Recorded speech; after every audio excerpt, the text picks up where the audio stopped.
Welcome to the deep dive. Okay, let's just say it. The stock market lately.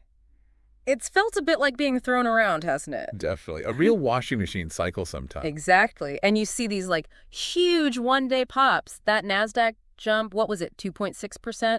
Second biggest in 50 years, apparently. Yeah, those grab your attention for sure. Big headlines. They do. Gives you that little jolt of hope, But then maybe the next day, maybe a couple days later, poof, it just vanishes. Mm-hmm. Whiplash, that's a good word for it. And you're left thinking, okay, was that the real deal or just another fake out? It's a common feeling right now. And yeah, the data shows that kind of volatility, those really dramatic single-day gains. They feel important, but often they happen inside a bigger downtrend. Right. Sometimes called bear market fashion. It can really fool you if you're trying to figure out where things are really headed. Okay, yeah, that makes sense. So today we're going to dig into something that might help us, see through that fog a bit. You shared some really interesting stuff about telling a real recovery apart from just a temporary bounce. Right. And it kind of hinges on this idea of a follow-through day.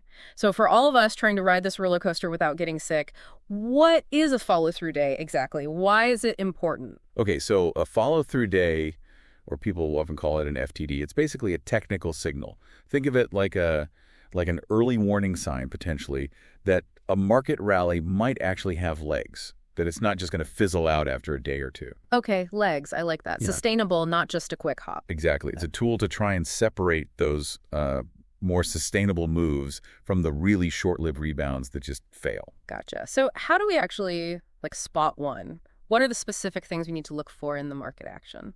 Well, it's a bit of a process. It starts after the market's had a pretty clear drop, sold off noticeably. Okay, after a decline. Right. Then typically you'll see the market try to bounce. Now, day one of a rally attempt, that's just the very first day that a major market index like the NASDAQ, it's mostly tech stocks, closes higher than it did the day before. Simple enough. First green day after the red. That's day one. That's day one, your starting point. But we don't just pile in then, I assume. No, definitely not. The actual follow-through day, the FTD signal, it doesn't happen on day 1 or 2 or 3. It has to occur on day 4 onward. So day 4, day 5, day 10, sometime after day 3. Day 4 or later. Okay. What needs to happen on that day? 2 key things. First, the index, let's just do with the NASDAQ, for example. It needs to gain at least 1.25% in price on that day. 1.25%. Not just barely positive, but a decent move. A solid gain, yeah. And second, and this is really, really crucial, it has to do that on higher trading volume than the day before. Volume. Okay, so more shares traded hands on that up day compared to the previous day. Exactly. Higher volume. When we talk about volume, it's just the total number of shares changing hands. Higher volume suggests more people are participating, there's more conviction behind that move up. Right. It's not just a few people pushing the price. It's broader interest, maybe bigger players getting involved. That's precisely the idea. That higher volume, it really adds weight. It suggests that the institutional investors, the big guys. Yeah, the big guys, the pros managing huge pools of money, hedge funds, pension funds, mutual funds, are starting to commit serious capital. Their buying power is generally what's needed to really fuel a proper, sustained uptrend, not just a flash in the pan. It signals a potential shift in sentiment, maybe, if the big money is moving in. It can, yeah. It often suggests they see something changing, maybe a better long-term outlook. And, their buying can encourage others, create more confidence, potentially kickstart a real trend. Okay, so day 4 or later, up at least 1.25%, and crucially on higher volume. That sounds like a pretty concrete filter, actually, a way to cut through some of the noise. It is. It's designed for that. Can you give us a real-world example? Make it a bit more tangible. You mentioned the 2020 pandemic crash info you shared. Absolutely. The COVID crash in early 2020 is a pretty dramatic but clear example. The NASDAQ, it actually hit its bottom on March 23rd that year. Okay, March 23rd, I remember that chaos. Right. Now, after that low point, there were some up days, a few decent bounces, you might say. But the actual confirmed follow-through day didn't trigger until April 6th. April 6th, wow, so not right away. If March 23rd was the low, and then we look for the first higher close, that puts April 6th at, day 10 or so of the rally attempt? Exactly. It was day 10. So it took a little while for the conditions to line up. Patience was needed. And what happened on April 6th specifically? Well, on that day, the NASDAQ jumped well over that 1.25% mark. And critically, the trading volume was higher than it had been the day before on April 5th. Boom! The signal triggered. And that triggered the FTD signal, yes. And we all know what happened next, especially with tech stocks. A pretty powerful rally took hold after that point. A very powerful advance Follow, followed. yeah, led heavily by tech. So the point is, those investors who waited for that follow-through day confirmation, they had a much clearer, arguably more disciplined entry signal. They avoided getting sucked into those earlier, maybe weaker bounces that happened right after the absolute low. Probably. They likely sidestepped some of that initial chop and uncertainty. Those huge one-day spikes without the FTD confirmation. Sometimes they're just driven by short covering or quick speculative bets, not necessarily a real belief the worst is over. Right, not long-term conviction. Exactly. The FTD helps try and sort between those flashes and a genuine shift. Which brings us to the danger of ignoring these signals. Yeah, because you mentioned something fascinating, that some of the biggest single-day percentage gains ever actually happen during bear markets. That feels totally backward. It seems counterintuitive, doesn't it? But it's true, and that's precisely why those huge up days can be so incredibly deceptive. So you see a massive green candle and think, we're saved. Exactly.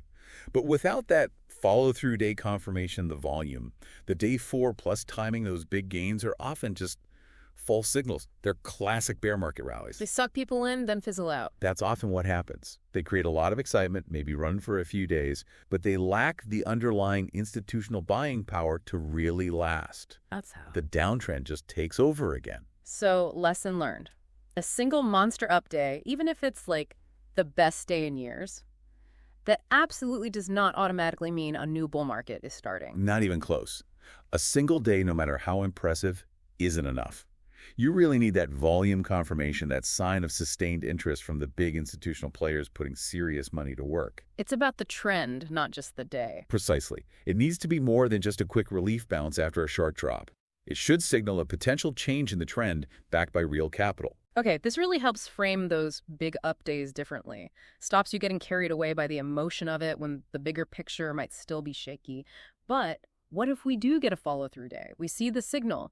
Day 4 plus lie, 1.25% plus a lie, higher volume. Looks good, but then the market rolls over anyway. Can the signal just be wrong? Oh, absolutely. Yes, they can definitely fail.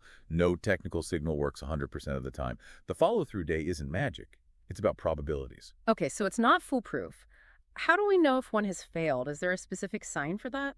Yes, there is a pretty clear failure condition to watch for. Yeah. It happens if the market index, say the NASDAQ, again drops below the low price it hit on day 1 of that rally attempt, Okay, below the low of the first day of the rally. after the follow-through day has already happened. Right, so we get the FTD signal on, say, day 5, things look promising, but then maybe on day 8 or day 10, the price falls back down and breaks below the lowest point reached on day 1. Exactly that scenario. That sounds like a pretty strong uh-oh signal.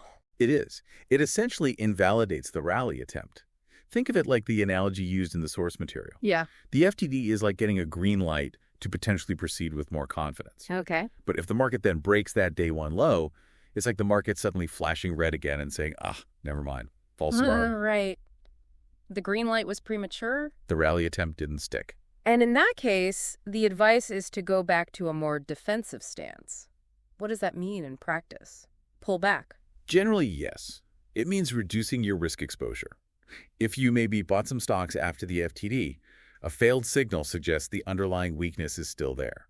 It's a sign to perhaps take profits if you have them, maybe cut losses quickly, and basically step back and wait for a better setup. Okay, so recognize the failure and adjust. Don't just hang on, hoping it'll turn around again. Exactly. There's no point being stubborn if the signal clearly fails. The key is to have that rule in place beforehand so you know how to react. It makes you wonder, though, if the big institutions are supposedly driving the FTD, why would it fail sometimes? Why would they start buying and then stop? That's a really good question. It could be a few things, right? Maybe some unexpected bad news comes out, negative economic data, or some geopolitical event that shakes confidence. Ah, okay. Something changes the narrative. Right. Or perhaps the initial institutional buying wasn't as widespread or as committed as it first looked. Maybe it was just a few big players testing the waters, and they didn't see enough follow-through from others, so they pulled back. So even the big players can change their minds or react to new info. Of course. Markets are dynamic. Conditions change. Sentiment shifts. A failed FTD just reflects that the initial positive signs weren't strong enough to overcome whatever headwinds were still out there. This really underscores the need for, well, patience and discipline, doesn't it? Especially when things are choppy. That temptation to jump in after any big green day must be huge. Oh, incredibly strong. When the market's swinging wildly and you see a huge gain, your emotions just scream at you, right? FOMO, fear of missing out, is powerful. Totally. You think, this is the bottom, I have to get in and now the W. But, as the material rightly points out, more often than not, those very early moves, the ones before you get that FTD confirmation, they turn out to be head fakes. Head fakes, like a fake move in sports. They look like they're going one way. And then they reverse. They lure you into buying, maybe near the low, but then the market drops again, and you're stuck with a loss. Have you seen experienced folks get caught by those? I'm sure it happens all the time, even to pros. It's easy to get swept up, especially after watching your portfolio go down for a while. That first big up day feels so good. It really does. So understanding this FTD concept seems like a really valuable tool, just psychologically even, to resist chasing those maybe unreliable signals. What are the main benefits for listeners, you think? I think there are a few key ones. First, it really can help you avoid chasing those weak rallies that just don't last. Save you some frustration and capital. Okay, avoid chasing. Good one. Second, it can reduce your exposure to buying into what turn out to be false bottoms. Those little bounces that look like the low but aren't. Fewer false starts. Makes sense. And maybe most importantly, it helps you wait and get positioned more strategically for when that real sustained institutional buying seems to be returning. It increases your odds, hopefully, of catching a more durable uptrend. So it's about improving probabilities, not guaranteeing success. But are there other things people look at alongside FTDs? Or is it the only signal? Oh, definitely not the only signal. That's a great point. While FTDs are valuable, smart investors usually look at a whole toolkit, right? They might look at moving averages to gauge the overall trend direction. Like the 50-day or 200-day averages. Exactly. Or things like relative strength indicators, RSI, to see if something's maybe gotten overbought or oversold in the short term. Broader sentiment gauges, too, like surveys measuring investor optimism or pessimism. So the FTD is one piece of a bigger puzzle. Precisely. It's a specific signal focused on the initiation of a potential new uptrend after a decline, particularly confirming institutional participation. But you'd often use it alongside other indicators to get a fuller picture of market health. Okay, that makes sense. It's not about predicting the future perfectly because nothing can do that, right? Absolutely not. It's more about improving your timing, managing your risk better, especially when things feel chaotic. Couldn't have said it better myself. It's not flawless, like we said, but it is a time-tested method. A lot of successful investors have incorporated it into their process for navigating exactly these kinds of choppy, uncertain markets we've seen. Okay, great. Let's just quickly nail down the key takeaways, make sure we've got this. So, number one, follow-through days, FTDs, are technical signals. They help confirm if a rally might be real and sustainable. Yep, a potential confirmation. Number two, the criteria are key. It needs a gain of at least 1.25% on higher volume than the day before, and this has to happen on day 4 or later of a rally attempt. Crucial details. Don't forget higher volume. Right, higher volume is huge. Number three, big up days without that FTD confirmation. Don't trust them too much. Often false signals in a bear market. Very often, yeah. Be skeptical. Number four, if the market breaks below the low of day 1 after an FTD happens, that signal has likely failed. Time to get defensive again. The escape hatch rule, very important. And number 5, basically, waiting for this kind of confirmation can help you trade with more confidence and avoid getting chopped up by all the volatility. Avoid the whipsaw. Exactly. Wow. That's a perfect summary. Covers all the bases. Good. So thinking about the current market, all this uncertainty, it really sounds like trying to guess the exact bottom, like the material said, is just, well, a dangerous game. It really is. Extremely difficult, maybe impossible to do consistently. And that volatility, it just tempts you constantly. Act now, don't miss out. But maybe the smarter move, the wisdom, lies in actually waiting for that confirmation. I think so. Let the market show you its hand first. Don't try to force it or outguess it. Use tools like the follow-through day as a guide, as evidence, to help you decide when it might be safer, or at least higher probability, to start getting more aggressive again. It really hammers home that idea that in investing, especially when things are wild, maybe patience isn't just, a virtue. Maybe it's actually your biggest edge. That's a great way to put it. Patience as an edge. I like that.